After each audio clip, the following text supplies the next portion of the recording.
Create an outdoor story hunt for your child this summer. This is where adventure and literature collide. One of the best ways to keep kids engaged in learning during the summer months is through reading. By encouraging your child to read, you can help them develop important skills such as critical thinking, creativity, and empathy. We know this already.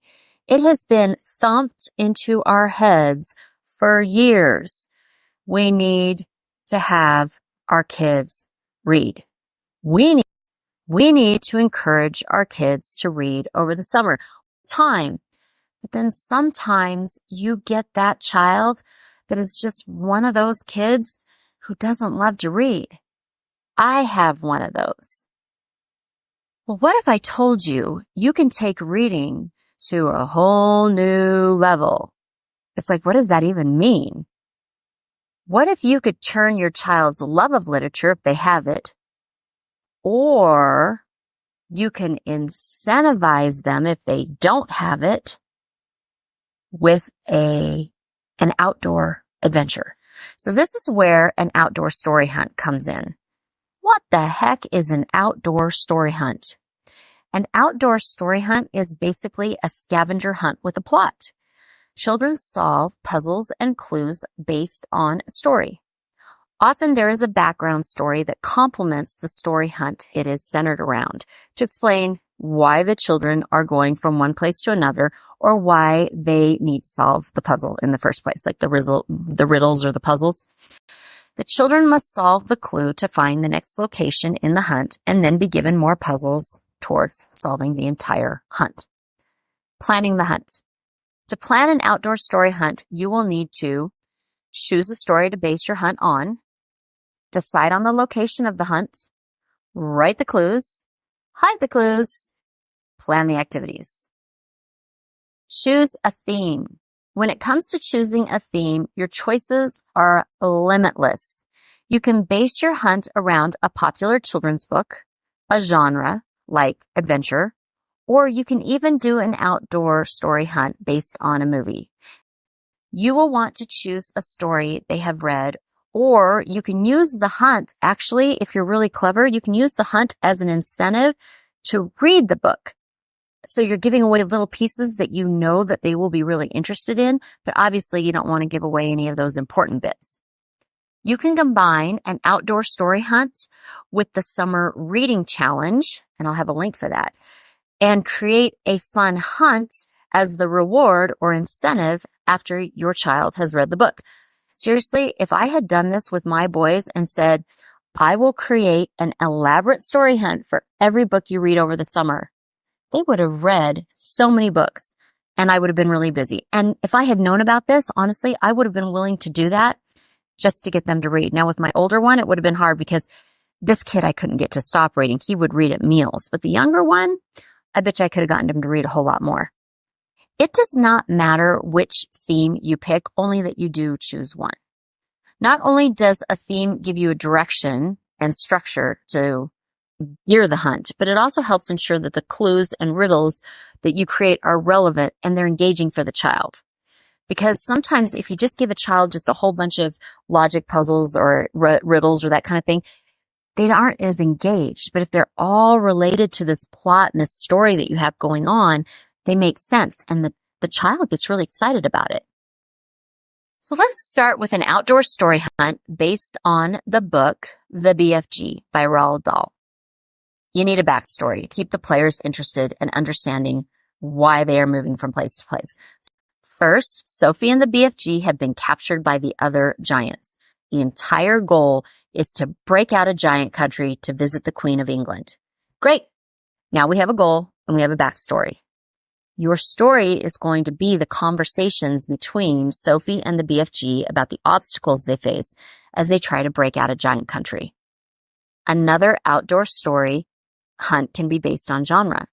Your child loves adventure stories. More specifically, they love pirate stories. Create a backstory of, say, 3 of the main pirates from your child's favorite pirate books and how they have to work together to find a treasure that will enable them to get off of a desert island that they have all been, I don't know, marooned on or placed on, or somehow they all ended up there. That would be part of your backstory. The obstacles can include finding food, water, getting fire. Maybe they need shelter. Another huge obstacle, especially if your children are older and can understand this concept, can be trusting each other. You can use nautical terms and pirate language in your puzzles and clues and riddles. The most important factors to consider when choosing your theme is, does it interest your child? Do you know it well? So if you haven't read the book, you probably should, because you're going to want to know the story really, really well. And can you create a backstory, puzzles, and clues around this theme? Plan the hunt. You have your theme and books that you will be working from. Now you need to decide where you will have the hunt. This can be in your backyard, in the neighborhood, a park, the beach, a trail, etc. Just make sure you have permission and the kids can be running around safely. So if you're doing it in a public, like park or whatever, you just need to make sure you have permission to be doing whatever it is you're doing there. How many puzzles do you want your children to solve? A lot of this is going to be connected with how long do you want your hunt to take? One way the hunt can take a long time is through distance. So if the children have to cover a lot of ground, or if they're constantly going back and forth to get their new clues, that will take longer. Another way you can create a long-lasting outdoor hunt is by creating a lot of clues to solve. Map it all out. Just keep in mind the weather, the age of your children, and the time of day. These are odd things to consider. Okay, well, remember, I had boys, so I am coming from the aspects of what I experienced as a mother of my 2 boys. I also live in Arizona. So my boys were not going to go outside and do a scavenger hunt, no matter how excited they were, if it was during a monsoon or if it was 98-degree weather. We only have a few of those 98-degree weather days during the summer, but for us, because our temperature can be fairly mild, even on the 92-degree days, that's really stinking hot. We don't want to go outside during those days. They also could not have cared about almost anything when it was food time. They were hugely food-oriented. So I would definitely schedule my hunt for a time when we had good weather. And since that could not be controlled, I would make this an easy to reschedule type of hunt. So I would make it pretty flexible. I don't think I would do the hunt where you actually physically hide clues. I would do mine more of a, so you're going to open this clue and then this will happen somehow. I would have done that, or the clues I could easily go place. And it would have been between 9 and 11 or 1 to 4, depending on the length of the hunt. Will you need anyone else? Well, it depends. Is this going to be a go to this location and find your clue, solve this puzzle, and it will send you to the next location type of hunt? Or are you going to have people dressed up along the hunt that will help with the clues and the backstory and their characters from the book?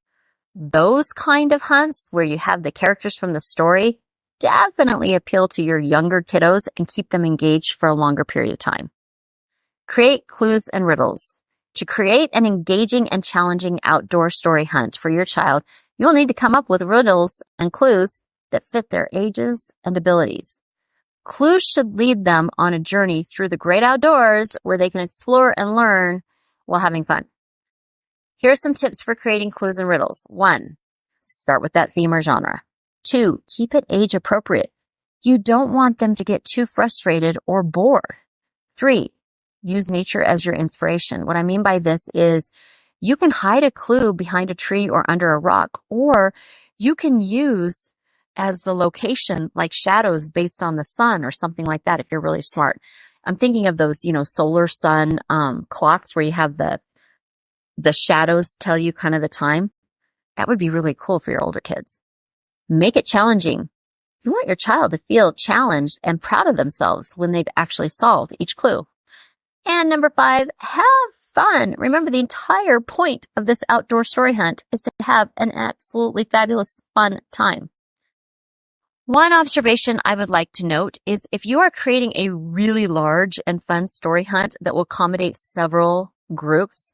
For example, if you did a reading challenge for a bunch of people, or you did a book club for a bunch of kids, consider doing different routes. So what this means is that when one group or one child goes one way from one clue, another one gets taken off in a different direction. That way, kids don't have to not solve their clues and just tag along with another group.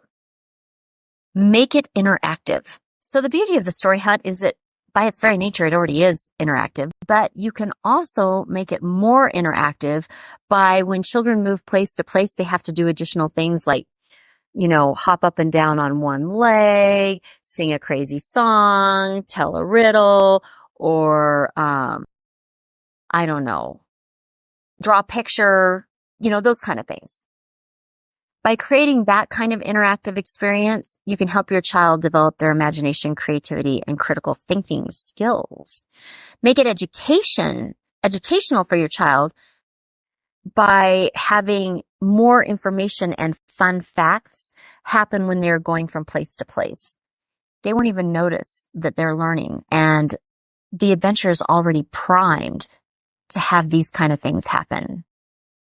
So what kind of things can you include in those educational bits? So you can include things like facts about the author, or what if their whole book is like a storybook about animals? You can do fun facts about those kind of animals or concepts, or historical events that have been alluded to in the story or that happen in different times. This will not only make the story more interesting, but your children will find that they're enjoying it on a different level. Remember, we're leveling up for this. What does an outdoor story hunt actually look like? I had the pleasure of participating in a story hunt May of this last year. I was so excited. I had already decided to talk to you about outdoor story hunts, but I'd never actually been in one. Well, now I have, and I want to totally break it down for you step by step, so that even though this one might have been done a little bit differently, it will totally get the imagination and the ideas flowing in your head. So number 1, people formed teams ahead of time. 2, each person in the team downloaded the Questo app. Questo is a company that specifically creates hunts for you, and they do it all over, I think, the world, but specifically the United States. And you pay for them, but they then create them already.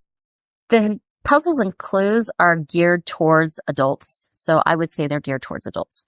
The story we did was The Oz Escape, which is based on The Wizard of Oz. 3, each team was timed based on the time that they started on a specific day. So it was actually held on a specific day for that event in our hometown. I have done other events that weren't story events, but scavenger hunts outdoors that are already done on a website that you can do. Strayboots is one of my favorites, and both of these links will be in the notes. We did Little Italy and Chinatown in New York, and it was a lot of fun, and the kids could easily do it because you were learning historical facts. Those are not based on a certain day or anything. You just plug in and you do it as your family when you want to, and it makes going to these places much more fun. But as far as the story events, it was done this way. Now, the reason it was timed is because we actually were one of the top 500 teams to have ever done Escape from Oz. That was kind of exciting for my team. Honestly, I'm not real competitive, so I didn't care. 4, the clues took us all over walking distance downtown Prescott. 5, we would first get a GPS map and coordinates, basically, of where to go. 6, on the way to where we were going, we were given odd facts about L. Frank. 7, when we were within, I think, 50 feet of the actual coordinates, it would on our phones. And then 8, we had one person from our group was appointed narrator, and they would read aloud that little, and it was only like one little thing on your smartphone, that little story, because that story would tell us why we were in that place doing that puzzle. Then we would go to the next screen, which was the puzzle.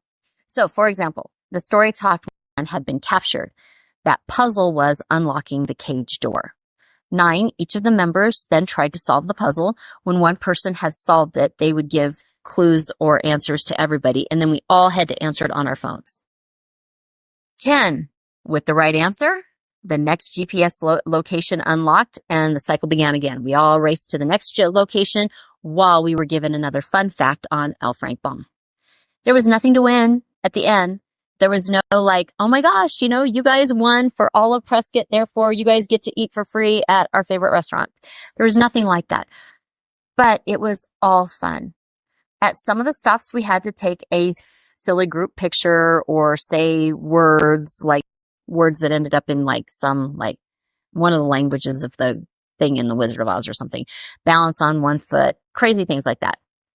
This company has figured out the marketing and the best way to make money with their hunts. They use smartphones. As parents, we obviously don't want our kids on screens.